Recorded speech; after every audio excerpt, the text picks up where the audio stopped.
ایک زمانہ تھا، ایک درخت کو لوگ پوجنے لگے تو وہاں ایک صوفی تھا، عبادت گزار تھا، شب زندہ دار تھا۔ اسے پتا چلا کہ لوگ درخت کو پوج رہے ہیں تو اس کے دل میں بڑی غیرت جاگی، توحید کی غیرت ہوتی ہے، وہ جاگی اور وہ کھڑا ہوا، اس درخت کو کاٹ دوں گا جس کو لوگ اللہ کا شریک سمجھ رہے ہیں اور پوج رہے ہیں۔ ہاتھ میں کلہاڑا پکڑا اور اس درخت کو کاٹنے کے لیے نکلا۔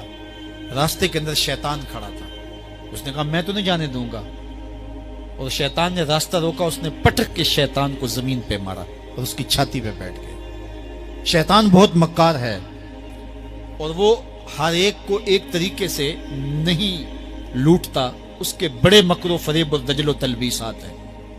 اس نے دوسرا طریقہ اختیار کیا، اس نے کہا جناب آپ عبادت گزار ہیں، تہجد گزار ہیں، شب زندہ دار ہیں، آپ درخت کو کاٹیں گے لوگ آپ کے مخالف ہو جائیں گے، پھر آپ کو ان کے مقابل کھڑا ہونا پڑے گا اور سویرے شام لڑائی ہی لڑائی، آپ کی عبادتوں کے وقت میں خلل آئے گا۔ تو آپ نے ان کی قبر میں تھوڑا جانا ہے، آپ کی قبر اپنی ہے، ان کی قبر اپنی ہے، آپ چھوڑیے ان کو۔ اور ساتھ ہی کہا کہ جب آپ مصلی اٹھایا کریں گے تو نیچے سے ایک درہم مل جایا کرے گا آپ کو، تو آپ اس سے اپنے کھانے پینے کا انتظام کر لیا کریں گے اور آپ فارغ البال بھی ہو جائیں گے۔ اس طرح باتوں میں لگایا اور وہ زاہد صاحب واپس آ گئے، نماز پڑھی، مصلی اٹھایا، درہم ملا، بڑے خوش ہوئے اور دلیلیں تراشنے لگے۔ واقعی مجھے کیا لگی، تمہیں غیر سے کیا، تم اپنی نبیڑو، تم اپنی قبر میں جانا ہے، جائیں وہ بھاڑ میں، مجھے کیا لگے، مجھے ان کے بارے میں کیا پوچھا جانا ہے۔ نمازیں پڑھتا ہے، ہر نماز کے بعد مصلی اٹھاتا ہے تو ایک درہم ملتا ہے۔ کافی دن گزر گیا، دل بھی آہستہ آہستہ مردہ ہو گیا۔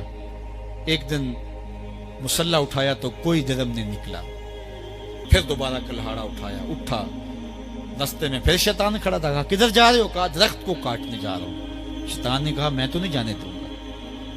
اس کو تجربہ تھا کہ میں اس کو پٹک کے زمین پہ مارا تھا، یہ میرے سے طاقتور تو ہے ہی نہیں۔ اس نے پھر گریبان سے پکڑ لیا، شیطان نے پٹک کے زمین پہ مارا اور چھاتی پہ بیٹھ گیا۔ وہ زاہد صاحب پریشان ہو گئے، شیطان کو کہنے لگے کہ یہ کیسے ہوا، میرا تو تجربہ ماضی کا یہ تھا کہ میں طاقتور ہوں، تم کمزور ہو، لیکن اب تم نے پٹک کے مجھے زمین پہ مارا۔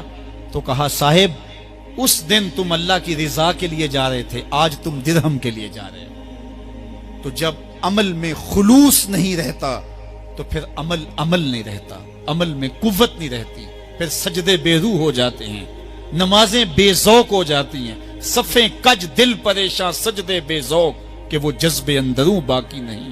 نماز، روزہ، حج، زکوٰۃ سب کچھ ہے باقی مگر تو باقی نہیں۔